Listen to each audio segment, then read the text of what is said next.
Hi மக்களே, today lunch video என்னங்கிறது பார்க்கலாம் வாங்க. கிச்சனுக்கு போய் வீடியோக்குள்ளே போகலாம். வெயிட் பண்ணுங்கள், ஜஸ்ட் 1 minute. பாருங்கள், வெண்டைக்காய் ஃப்ரை. வெண்டைக்காய்க்கு தயவு செய்து மூளையை கட் பண்ணாதீங்க. மூளையை கட் பண்ணால் நம்மளுக்கு எப்படிங்க மூளை வளரும்? எனக்கு எப்போவுமே மூளை கொஞ்சம் கம்மி தான். அதை வச்சு நான் டெவலப் பண்ணிகிட்ருக்கேன். ஸோ பிரச்சனை இல்லை. எனக்கு ஒரு கோவிலில் ஒரு பாட்டி வயசானவங்க, அவங்களுக்கு எப்படியோ ஒரு 90 வயசு இருக்கும், அவங்க தான் எனக்கு சொன்னது.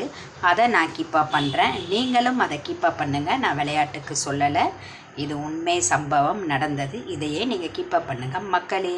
அந்த பெருசாக இருக்க குடுவையை ஒட்டி கட் பண்ணுங்கள். இதுதான் டுடே லஞ்ச் வீடியோ. தொக்கில் ரைஸ் போட்டு இப்போ நம்ம கலரணும். தயிர் இருக்குது, மாம்பழம் இருக்குது, அப்பளம் இருக்குது, முட்டையும் இருக்குது. இதெல்லாம் வேணும்னா பண்ணிப்பேன், இல்லைனா ஓகே. இதான் மத்தியானம் லஞ்ச் வீடியோ. இந்த வீடியோ பிடிச்சா லைக் பண்ணுங்கள், சப்ஸ்கிரைப் பண்ணுங்கள் மக்களே. பெல் பட்டனை கிளிக் பண்ணுங்கள். தேங்க்யூ.